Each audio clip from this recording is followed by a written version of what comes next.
Good morning students. आज हम पाठ 7 1857 का प्रथम स्वतंत्रता संग्राम, इसके अंतर्गत प्रथम स्वतंत्रता संग्राम के जो प्रमुख नेता थे, जिनके माध्यम से 1857 की क्रांति प्रारंभ हुई और उनकी कहानियां आज भी हमारे इतिहास में गौरव प्रदान कर रही है। सबसे पहले जो वीर सेनानी मंगल पांडे हैं, इनके बारे में हम टिप्पणी पढ़ेंगे।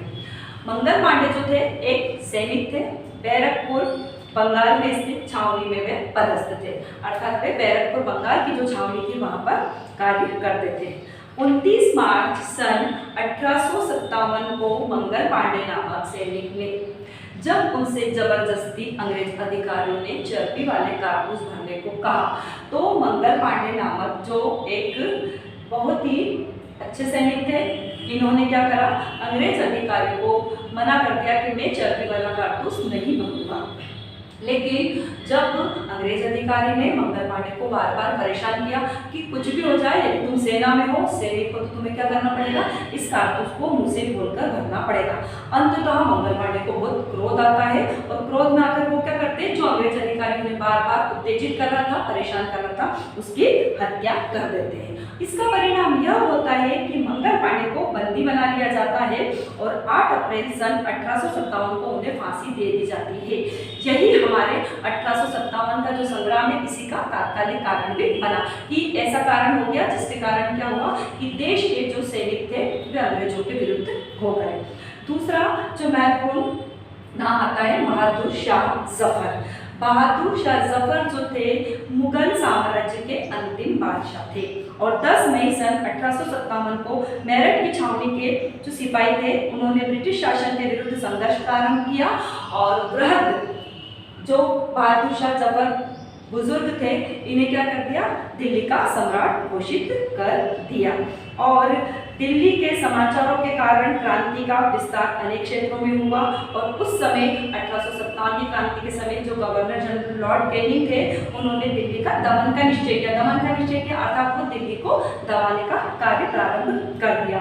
और अंग्रेजों ने अंत में क्या करा, जो बहादुर शाह जफर थे उन्हें बंदी बना लिया और बंदी बनाकर उन्हें रंगून बर्मा भेज दिया और सन 1862 में बहादुर शाह द्वितीय या बहादुर शाह जफर का निधन हो गया। अब हमारे देश में महान सैनिकों के साथ साथ एक महान वीरांगना रानी लक्ष्मीबाई, जिनका नाम सुनते ही महिलाओं में एक उत्साह और गौरव की बात आने लगती है और महिलाओं को क्या लगता है कि हमें भी रानी लक्ष्मीबाई की तरह देश के लिए कुछ कार्य करना चाहिए। रानी लक्ष्मीबाई जो थी वह झांसी की रानी थी और अंग्रेजों ने सन 1854 में जब राजा गंगाधर राव की मृत्यु हो जाती है, तो उसके पश्चात जो लॉर्ड डलहौजी की एक हड़प नीति रहती, विलय नीति, जिसके अंतर्गत कोई भी राजा महाराजा क्या नहीं कर सकता था, दत्तक पुत्र नहीं ले सकता था, बच्चों को गोद नहीं ले सकता था। इस प्रकार की दत्तक पुत्र लेने की प्रथा को उसने रोक लगा दी और ऐसे राजा महाराजा जिनके स्वयं के पुत्र या पुत्री नहीं थे, उनका राज्य अंग्रेजों ने जबरदस्ती अंग्रेजी प्रशासन में विलय कर लिया। इसी के अंतर्गत रानी लक्ष्मीबाई के दत्तक पुत्र को अंग्रेजों ने झांसी का राजा मानने से इनकार कर दिया और वह जबरदस्ती झांसी को अपने अंग्रेजी साम्राज्य में विलय करने की ठानी। लेकिन रानी लक्ष्मीबाई ने अंग्रेजों के सामने घुटने नहीं टेके और उन्होंने बराबर रानी लक्ष्मीबाई ने ब्रिटिश सेना से टक्कर ली। तात्या टोपे की मदद से रानी लक्ष्मीबाई ने ग्वालियर पर भी अधिकार कर लिया।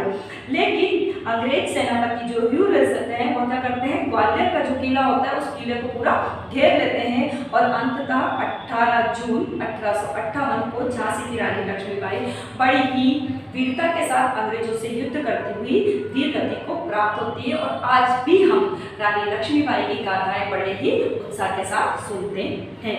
इसके पश्चात रानी लक्ष्मीबाई के बाद हम तात्या टोपे की टिप्पणी पढ़ रहे हैं। जो तात्या टोपे थे 1857 के वीर सेनानियों में से एक थे और वे अपनी देशभक्ति और वीरता के लिए आज भी जाने जाते हैं।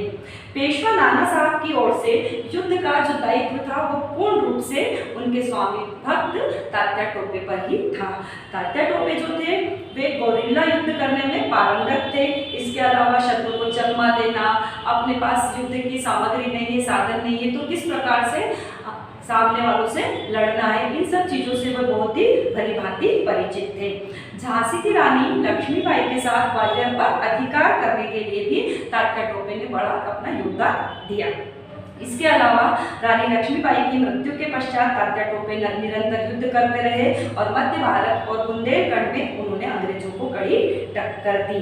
लेकिन कहा जाता है कि अब स्वामी भक्त के साथ साथ देश में कुछ विश्वासघाती भी होते हैं, तो तात्या टोपे को अंग्रेजों ने क्या करा, बंदी बना लिया। और बंदी कैसे बनाया, विश्वासघात के माध्यम से। जब तात्या टोपे के ही कुछ सहयोगी ने, जब तात्या टोपे आरोल जिला पूना के जंगल में विश्राम कर रहे थे, तो उन्हीं के एक सहयोगी ने अंग्रेजों को मैसेज दिया, खबर दी, जिससे उन्हें बंदी बना लिया गया और 18 अप्रैल 1859 में तात्या टोपे को शिवपुरी में फांसी दे दी गई। 1857 के प्रमुख सेनानियों में नाना साहेब का नाम भी आता है। प्रथम स्वतंत्रता संग्राम के नेताओं में पेशवा नाना साहेब का भी एक महत्वपूर्ण स्थान है। और जो नाना साहेब थे वे भूतपूर्व पेशवा बाजीराव द्वितीय के दत्तक पुत्र अर्थात उन्हें गोद ले रखा था। और जो नाना साहेब थे वे बिठूर में निवास करते थे। नाना साहेब कहाँ निवास करते थे, बिठूर में निवास करते थे। जब पेशवा की मृत्यु के पश्चात जो लॉर्ड डलहौजी जिसने विलय नीति और हड़प नीति बनाई, उन्होंने नाना साहेब को पेंशन और उपाधि दोनों से वंचित कर दिया, अर्थात मना कर दिया कि अब नाना साहेब को ना पेंशन मिलेगी और ना ही यह उपाधि रहेगी। तो इस प्रकार नाना साहेब ने अपने जो स्वामी भक्त सैनिक थे उनकी मदद से अंग्रेजों को कानपुर से बाहर निकाल दिया और स्वयं को पेशवा घोषित कर दिया। इसके बाद बेगम हजरत महल। बेगम हजरत महल अवध के नवाब की विधवा थी और जब संग्राम प्रारंभ हुआ तो 4 जून सन 1857 को अवध की बेगम ने इस संग्राम को प्रोत्साहन दिया और उसका संचालन किया, मतलब संग्राम को आगे बढ़ाया। उनके युवा पुत्र ब्रिटिश कादर को उन्होंने अवध का नवाब घोषित किया और लखनऊ स्थित जो उनकी ब्रिटिश रेजिडेंसी थी उस पर आक्रमण भी किया। बेगम हजरत महल ने शाहजहांपुर में भी संग्राम का नेतृत्व किया और उन्हें ऐसा लगा कि मैं पराजित हो जाऊंगी, इनसे हार जाऊंगी, तो अपनी सुरक्षा की दृष्टि से वे नेपाल चली गई। बच्चों, प्रथम स्वतंत्रता संग्राम के प्रमुख नेताओं में सिर्फ यही नहीं कि 6 नेताओं ने योगदान दिया, अनेक नेताओं ने योगदान दिया, लेकिन मुख्य रूप से मंगल पांडे, बहादुर शाह जफर, रानी लक्ष्मीबाई, तात्या टोपे, नाना साहेब और बेगम हजरत महल की टिप्पणियां हैं। इसके अलावा स्वतंत्रता संग्राम में कुंवर सिंह, अहमदुल्ला, रंगा बापूजी गुप्ते, सोनाजी पंडित, भीमराव मुंडरगिरी और नाना फडणवीस भी प्रमुख थे।